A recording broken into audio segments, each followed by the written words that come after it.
Hey everybody, welcome back to another video. I hope you guys are having an amazingly awesome day so far. Today we are reacting to the F-22 Raptor versus spy balloon. Overkill. I think I remember this. It was when a Chinese spy balloon went into the airspace or into America itself, and I didn't realize that the F-22 Raptor took it out. But yeah, do you think it was overkill? I'm not entirely sure. I don't know the story enough, but I'm looking forward to this video, which is of course the Fat Electrician. If you guys have been living under a rock and you've never checked this channel out, please do. He's awesome. He tells a story so well, and yeah, I can't get enough of his channel, so check it out.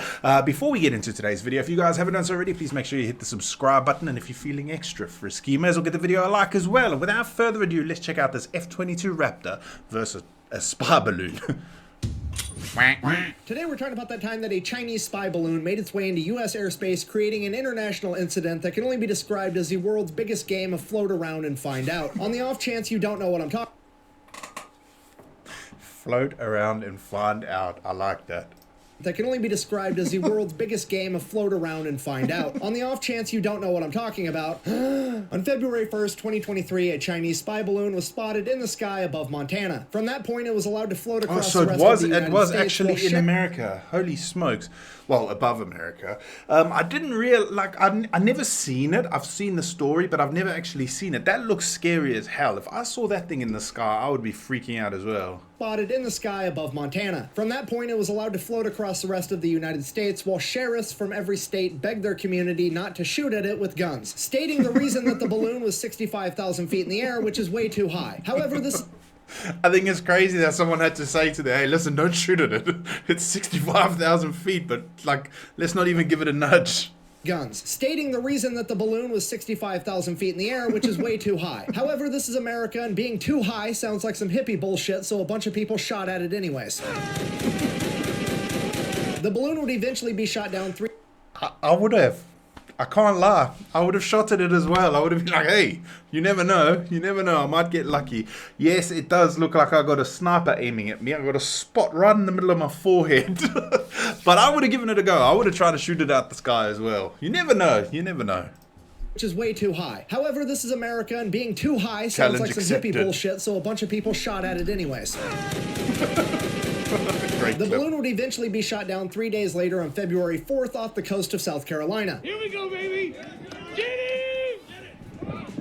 it! Which honestly is not the type of rapid deflation any of us were hoping for in 2023. No. Now, what you just saw is an air-to-air missile known as the AIM-9X Sidewinder.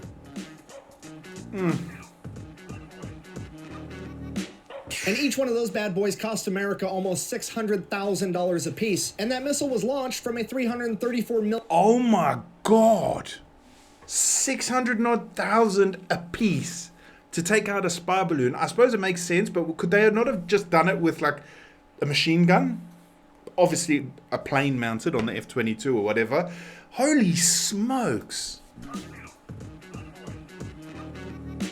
And each one of those bad boys cost America almost $600,000 a piece. And that missile was launched from a $334 million fighter jet known as the F-22 Raptor. If you're not picking up what I'm putting down, I'm trying to tell you that America has fallen back on our tried and true strategy of addressing inflation by literally shooting more money at it. And it has yet again led to the very predictable outcome of a bubble bursting. I mean, a balloon popping. Now, all of this does, of course, raise the question, why on earth did we use the F-22 to engage a balloon? Yeah. Because if you don't know, the F-22 is the most expensive and most technologically advanced air-to-air superiority fighter jet on the planet. It's not a manly enough word, I think. Expensive, and maybe a few of you will be like, oh, it doesn't have to be manly, but I think it's such a beautiful plane. Look at it. It's so sleek and menacing.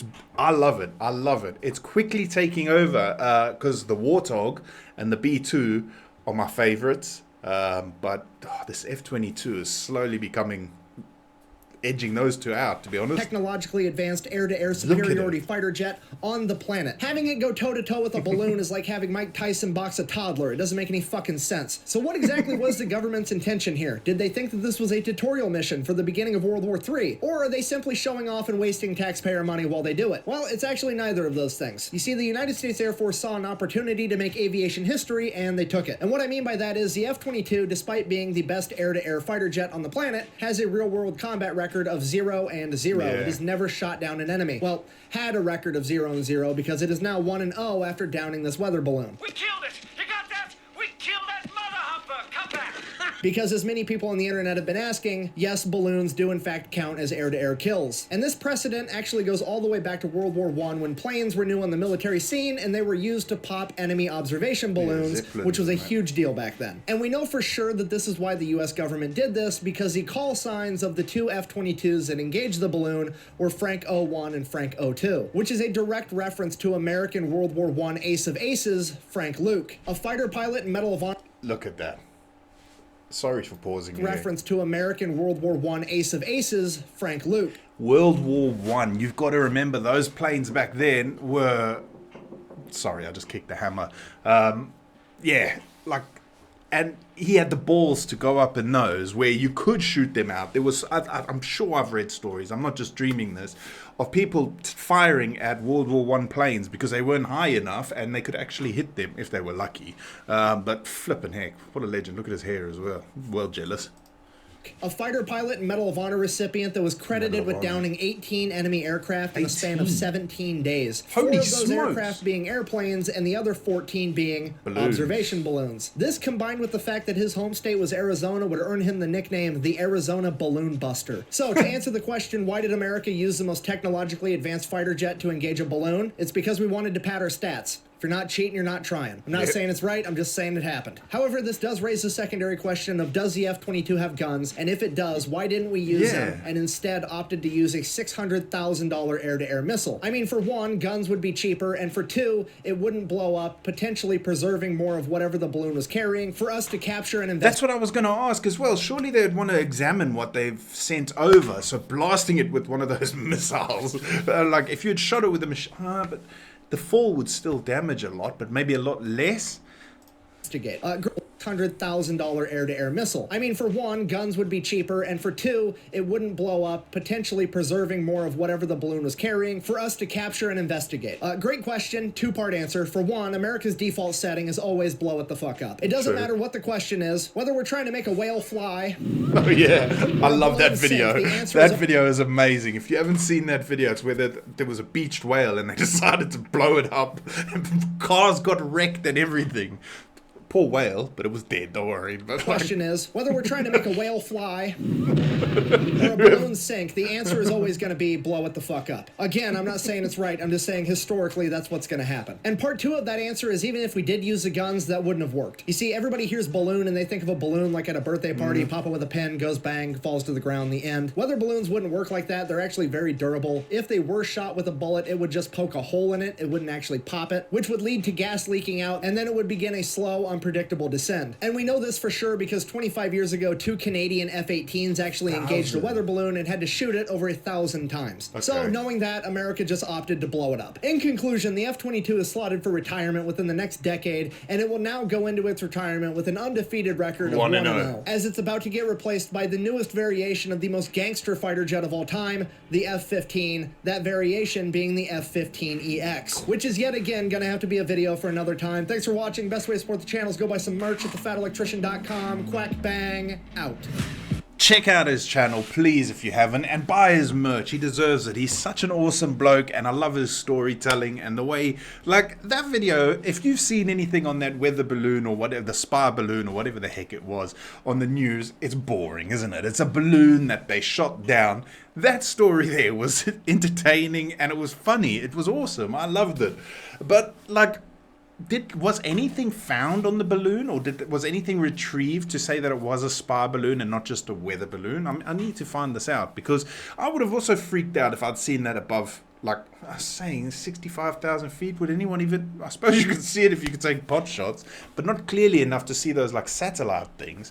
There had to have been some dodginess going on. But yeah, I love this guy's videos. Like, I'm such a freaking fat electrician fanboy. I know it's a bit embarrassing at my age, but he's got such an awesome channel. And if you like military stuff like I do, it's a great channel, excuse me. Anyway, guys, thank you so much for watching. I hope you have a fantastic evening. Like I mentioned before, I probably won't be uploading on this channel every single day because, like, I've got things to do. Like today I was taking Kat to the hospital and Christmas shopping and stuff like that. And yesterday we didn't have any internet, so I will film on here as and when, but my email address is still in the description if you want to send any recommendations or suggestions. Please do, because I love these sort of military videos. I will be doing some body cam videos on here as well, and also I won't be as I'll leave it at that. Anyway, guys, thank you so much for watching. I hope you have a fantastic evening, and I will see you all in the next video. Bye.